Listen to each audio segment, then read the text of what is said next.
90 நாட்கள் கண்டால் சோல்ல இன்னைக்கு நாள் 18ங்க. 18ஆம் நாளா ஆரம்பிச்சிட்டோம். ஆரம்பிச்ச உடனே எனக்கு இந்த நாள்ல ஏகப்பட்ட விஷயங்கள மாத்தணும்னு நான் நினைச்சேன். அது என்னன்னு கேட்டீங்கன்னா, என் வாழ்க்கையில உள்ள தேவையில்லாத விஷயங்கள், நெகட்டிவிட்டி, நெகட்டிவ் திங்கிங். எப்பவுமே வாழ்க்கையில பாசிட்டிவா திங்க் பண்ணணும்னு சொல்லுவாங்க. நம்ம வாழ்க்கையில கொஞ்சம் நெகட்டிவ் திங்கிங்லாம் இருக்கும். ஓ! இப்படி நடந்துருமோ, அப்படி நடந்துருமோ அப்படின்னு தேவையில்லாத எண்ணங்கள்லாம் நமக்கு இருக்கும். ஆனா அந்த விஷயங்கள்லாம் தூக்கி தூர போட்டுட்டு, இப்படிதான் வாழணும், வாழ்க்கையில இப்படிதான் இருக்கணும், நம்ம இப்படிதான் வாழப் போறோம் அப்படின்னு ஒரு முடிவு எடுத்து, அதுக்கான விதிமுறைகள நமக்கு நாமளே உருவாக்கிக்கிட்டு அந்த விதிமுறைகளை பின்பற்றி நடக்கிற ஒருத்தனா மாறப் போறேங்க. அது என்ன விதிமுறைகள்னு கேட்டீங்கன்னா, அது ஏகப்பட்ட விதிமுறைகள் இருக்கு. அதுல ஒரு 4 விஷயத்த மட்டும் என்னோட ப்ரொஃபைல்ல நான் வச்சிருப்பேன்.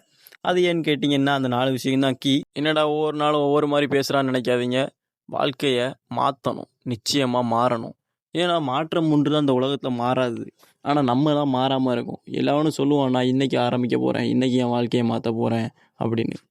நியூ இயர் பொறந்தா என்ன செய்வோம்? நியூ இயர் ரெசல்யூஷன் எடுப்போம். நான் அந்த ஜனவரிலேருந்து இந்த தப்ப பண்ண மாட்டேன், அத பண்ண மாட்டேன்.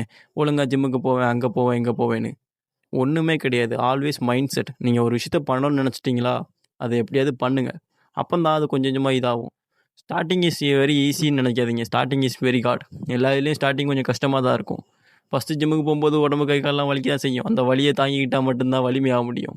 எடுத்த உடனே நான் பெரிய ஆள் ஆவணும், எடுத்த உடனே நான் சிகரத்த பிடிக்கணும்னு நெனச்சீங்கன்னா, ரொம்ப கஷ்டம். உங்க வாழ்க்கையில நீங்க ஒரு கலங்கிய குட்டை மாரி இருக்க போறீங்களா? இல்ல தெளிஞ்ச நீரோடையா இருக்க போறீங்களா?